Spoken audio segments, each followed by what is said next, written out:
everybody, Keith McGinnis here with KCDC Designs out of Eagle, Nebraska. I'm working on a sample board and I will show you the tile that the customer is going to have on the back wall that I'm going to match this to, and then also the color on the floor, which there's flooring is a brown color. And so that's a picture of what the tile is going to look like.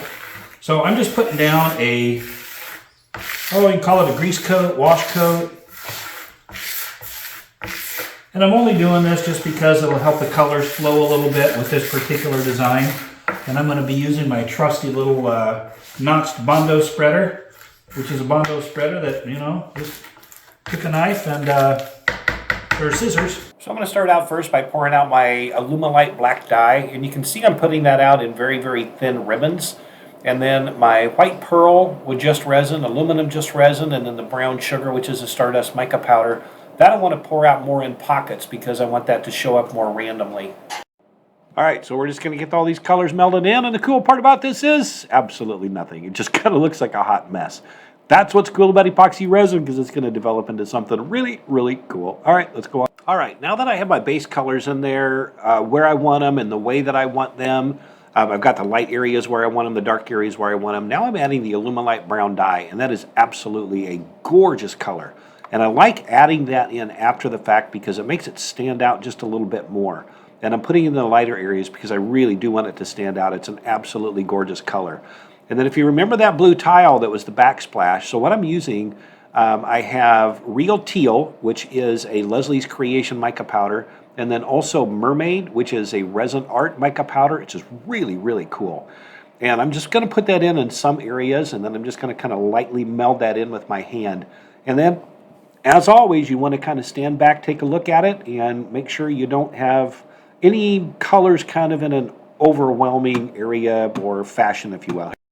All right, now we're going to take our trusty notched bondo spreader, and I think I'm going to kind of get this a little bit wavy.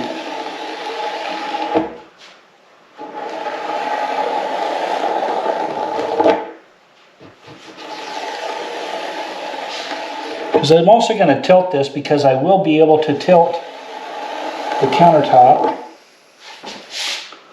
I'm going to leave that there. All right, now you can see those heavy lines that are in there from what that bondo spreader did. But again, I'll say it again, you got to be patient. All those lines are going to soften up and you're not going to be able to see those a little bit later on in the pour.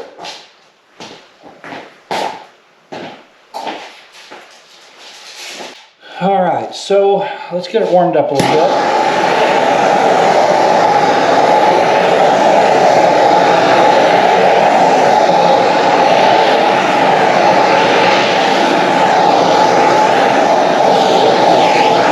All right, now let's tilt it.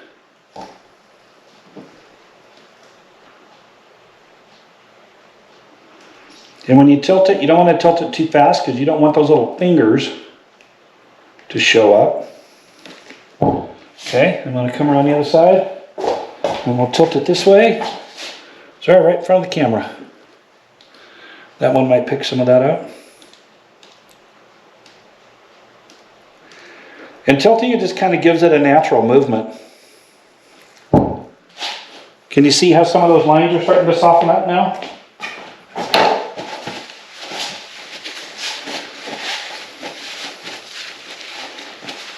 All right, now while that is softening, I'm going to spritz that with some clear 91% isopropyl alcohol.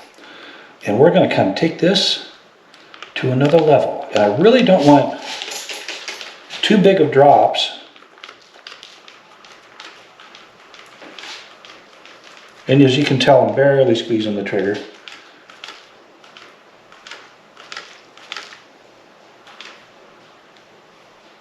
Now, I'm spritzing this fairly early on in the pour, and I'm doing that on purpose because those bigger cells in there, if I waited 20 to 30 minutes and then spritzed it, those larger cells are going to stay there. I want more of, when the epoxy is this fluid, those cells are going to disappear. You can see a lot of them already starting to disappear. and it's going to leave more of a natural stone look. So I'm going to let that sit. We're going to give that 5 or 10 minutes, and we're going to come back and take a look at it, and then I may tilt it one more time. But I also am going to be adding in some teal accents at the customer's request. That is Seaside, and the Seaside goes really, really good with these colors. And then I'll probably spritz it again. So I'm going to let that sit. I'll run one teal accent, and we'll see how fluid that is, and see if I want to wait a little bit. A little booger right there, so let's add a little bit of a, yeah, that's still really fluid. I might hold off just a little bit. Actually, no, I like that. My shoulder isn't completely useless. I'm actually able to get some movement out of it, so I'm actually able to use it a little bit. I can actually hold a spray can with it now and spray my stick. So little by little, that broken shoulder is coming back to life.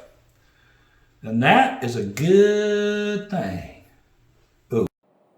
All right, I'm going to get the rest of my teal accents put in there, and then let's do a flyover, and let's see what it looks like. But you're going to notice in the flyover how much those lines from the notch bondo spreader, how much they softened. And those teal accents, just trying to put those in some little kind of strategic places.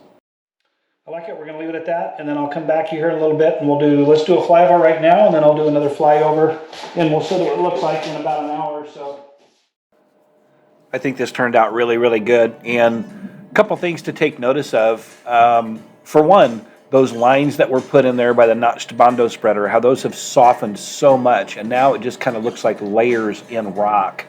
The other is, if you remember when I added that Alumilite Brown Dye, you're going to see some areas where that Alumilite Brown Dye really sticks out. There's some right there kind of at the top. Really adds kind of another element. And then also when I spritzed it with the isopropyl alcohol, a lot after that alcohol has dissipated, the cells, kind of the granite type look, has really softened a lot, so it's not real prominent. But when you're standing over the top of it and you look down on it, it really gives it a cool effect, especially in the bottom left corner. And there's that Alumilite Brown Dye also.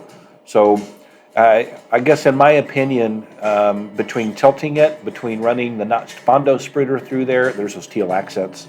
Adding in the Alumilite Brown Dye kind of highlights, and then of course the colors that help blend into the customer's tile backsplash, really made for a nice piece.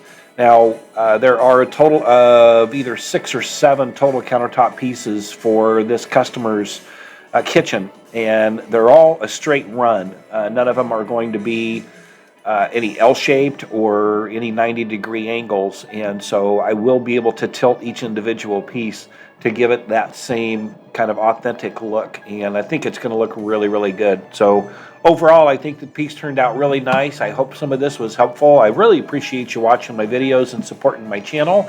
Once again, this is Keith McGinnis with KCDC Designs out of Eagle, Nebraska, and if you have not subscribed, please click the subscribe button. And leave me some comments. Tell me what you think of the design, the technique. What would you do differently? And is this something you could see on your own countertops? So anyway, thanks again, everybody. I really appreciate it. Take care, and we'll see you on the next video.